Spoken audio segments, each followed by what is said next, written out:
Through me the way is to the city dolent. Through me the way is to eternal dole. Through me the way among the people lost. Justice incited my sublime Creator, created me divine omnipotence, the highest wisdom, and the primal love.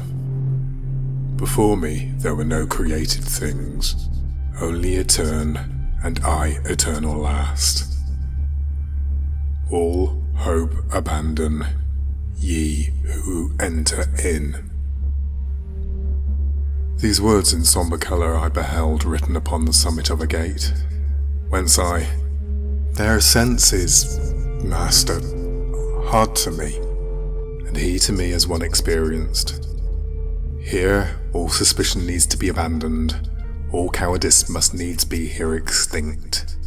We to the place have come, where I have told thee, thou shalt behold the people dolorous who have forgone the good of intellect. And after he had laid his hand on mine with joyful mien, whence I was comforted, he led me in among the secret things. Their sighs, complaints and ululations loud resounded through the air without a star, whence I, at the beginning, wept thereat.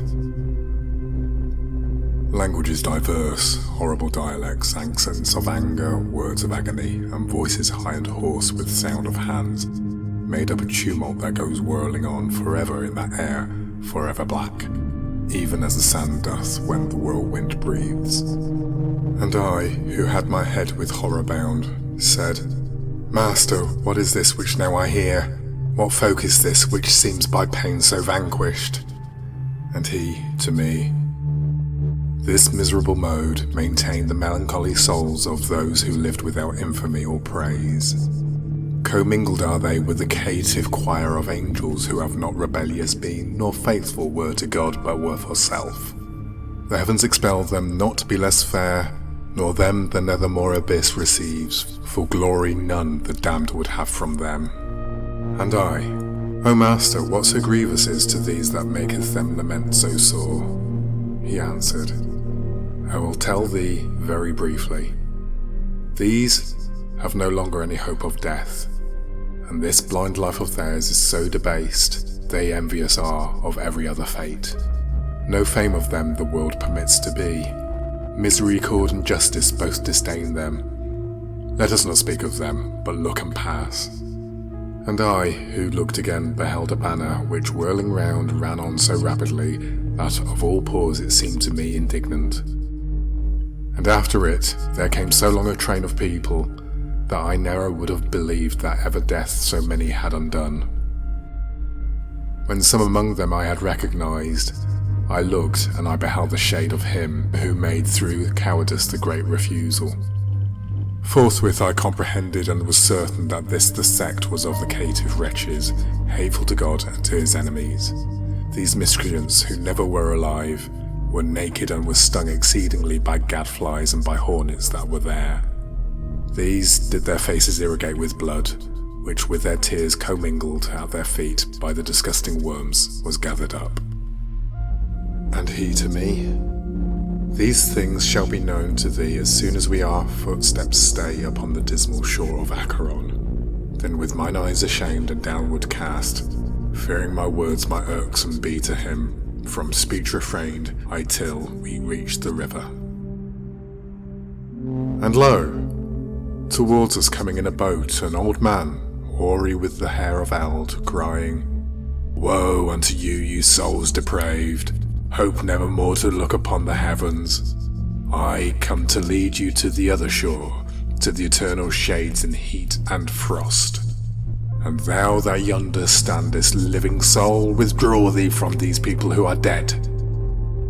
But when he saw that I did not withdraw, he said, By other ways, by other ports, thou to the shore shalt come, not here for passage. A lighter vessel needs must carry thee.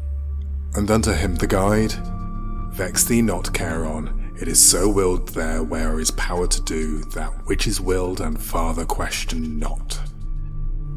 Thereat were quieted the fleecy cheeks of him the ferryman of the livid fen, who round about his eyes had wheels of flame. But all those souls who weary were and naked, their colour changed and gnashed their teeth together as soon as they had heard those cruel words. God they blasphemed, and their progenitors, the human race, the place, the time, the seed of their engendering, and of their birth. Thereafter, altogether, they drew back, bitterly weeping to the accursed shore, which waiteth every man who fears not God. Charon, the demon with the eyes of gleed, beckoning to them, collects them all together, beats with his oar whoever lags behind. As in the autumn time the leaves fall off, first one and then another, till the branch unto the earth surrenders all its spoils. In similar wise the evil seed of Adam throws themselves from that margin one by one, at signals as a bird unto its lure. So they depart across the dusky wave, and ere upon the other side they land. Again on this side a new troop assembles.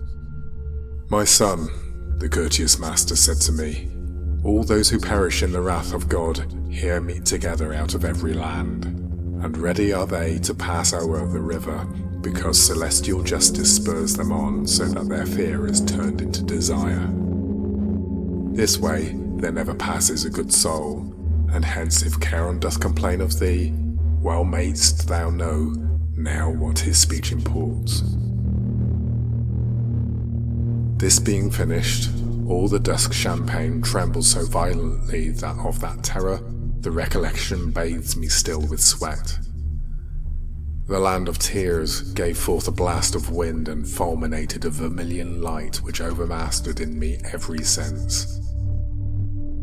And as a man whom sleep hath seized, I fell.